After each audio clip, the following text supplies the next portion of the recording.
இங்க பாத்தீங்கன்னா வந்து நம்ம பிளாக் ஹோலை பத்தி தான் இன்னைக்கு பேச போறோம். அந்த பிளாக் ஹோல் வந்து எப்படி இருக்கும்னா இந்த ஒரு ரவுண்ட் ஷேப்ல வந்து ஒரு கேக் மாதிரி இருக்கும். எப்படி இருக்குன்னா வந்து பிளாக் ஃபாரஸ்ட் கேக் மாதிரி இருக்கும். அது சாப்பிட்டோம்னா சூப்பரா இருக்கும் கைஸ். ஆனா அது வந்து ரொம்ப பெருசா இருக்கும், அதை நம்மளால சாப்பிட முடியாது கைஸ். நீங்க வந்து அது பிளாக் ஃபாரஸ்ட் நினைச்சு நீங்க அதை சாப்பிட்றாதீங்க. அது இப்படியே பூமி கிட்ட வந்துச்சுன்னா நீங்க அப்படியே பறந்து போயிடுவீங்க. சரி கைஸ், இது இப்ப வந்து எச்சரிக்கையா இருங்க. அந்த பிளாக் ஹோல் வந்து விழுந்துச்சுன்னா அதை எடுத்து நீங்க சாப்பிடாதீங்க. பூமி அழியற வரைக்கும் அது பவரா இருக்கும்.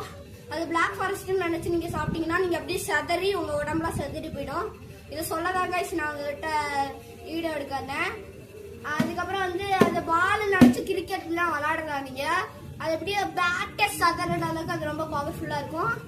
ஓகே கைஸ், இங்க வந்து மழை பெய்யற மாதிரி இருக்கு. ஒருவேளை பிளாக் ஹோல் இங்க வந்துருக்கும்னு பயமா இருக்கு. சரி கைஸ், இதை சொல்லலாம் கைஸ் நான் உங்ககிட்ட இந்த வீடியோ எடுத்து பேசினேன். Bye guys.